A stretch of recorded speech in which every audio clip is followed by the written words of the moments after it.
Good evening everyone, শতাব্দীর কিচেনে আপনাদের সবাইকে স্বাগত জানাই। আজকের রেসিপি পটেটো ফ্রাই। ভাত ডালের সাথে খেতে যেমনই ভালো লাগে ঠিক তেমনই সন্ধ্যের সময় চায়ের সাথেও অসাধারণ লাগে। খুবই সামান্য উপকরণ দিয়ে বানিয়ে ফেলা যায় এই সুস্বাদু রেসিপি। তাহলে চলুন শুরু করা যাক আজকের এই সহজ এবং সুস্বাদু রেসিপি। পটেটো ফ্রাই বানানোর জন্য আমি এখানে 3 পিস আলু নিয়ে নিয়েছি। 3 পিস আলুকে ভালোভাবে কেটে ধুয়ে নিয়েছি। এরপর গ্রেটারে গ্রেট করে নেব।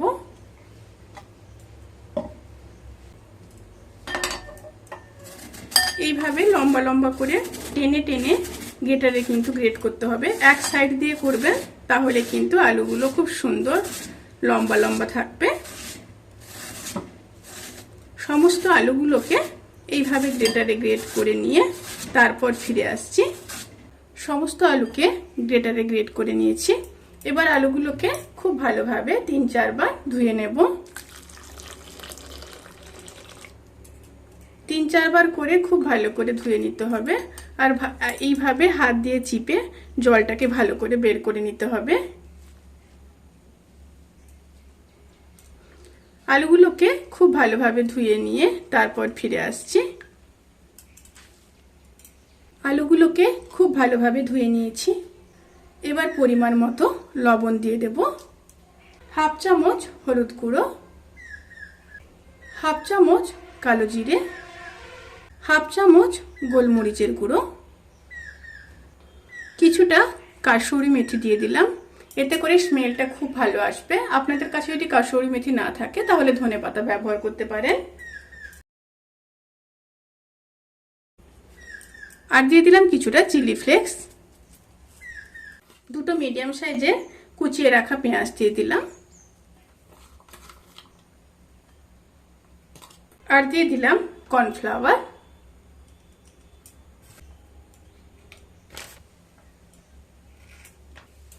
তিন চামচ কর্নফ্লাওয়ার দিয়ে দিলাম। এবার হাত দিয়ে খুব ভালোভাবে মিশিয়ে নেব।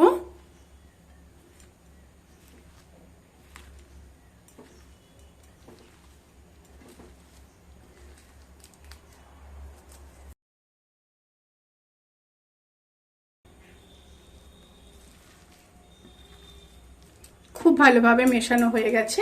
এবার 10 মিনিট রেস্টে রেখে দেব।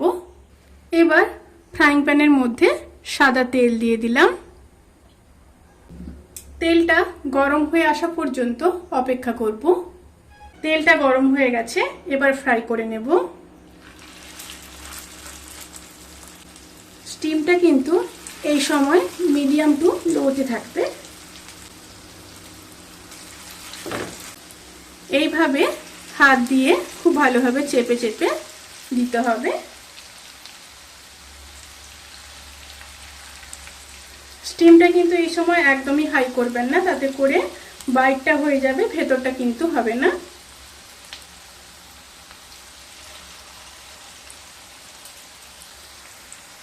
একটা সাইড ভালোভাবে ভেজে নিয়ে তারপর ফিরে আসছি।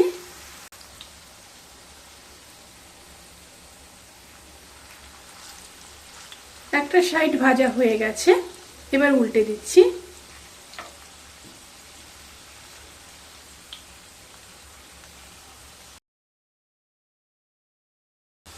এইভাবে দুটো সাইড হালকা ব্রাউন কালার করে ভেজে নিয়ে তারপর ফিরে আসছি। পটেটো ফ্রাই কিন্তু সার্ভ করার জন্য একদম রেডি। এবার তুলে নেব।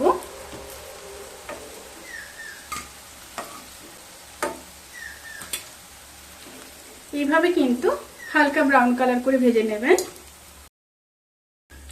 গরম ভাতের সাথে ডাল আর এরকম যদি পটেটো ফ্রাই থাকে আর কিছুই লাগে না। শুধু তাই নয়, সন্ধ্যের সময় চায়ের সাথেও কিন্তু দারুণ যায়। অবশ্যই ট্রাই করবেন। এইভাবে সমস্ত পটেটো ফ্রাইগুলোকে ভেজে নেব।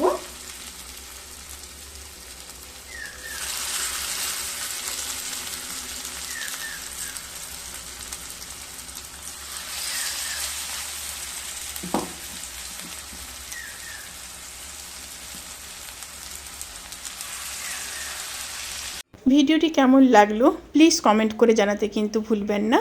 যদি ভালো লেগে থাকে তাহলে সাবস্ক্রাইব করে পাশে থাকা বেল আইকন প্রেস করে নোটিফিকেশান অল করে রাখবেন। তাতে করে আমি যত রেসিপি দেব সমস্ত লিংক আপনাদের কাছে পৌঁছে যাবে।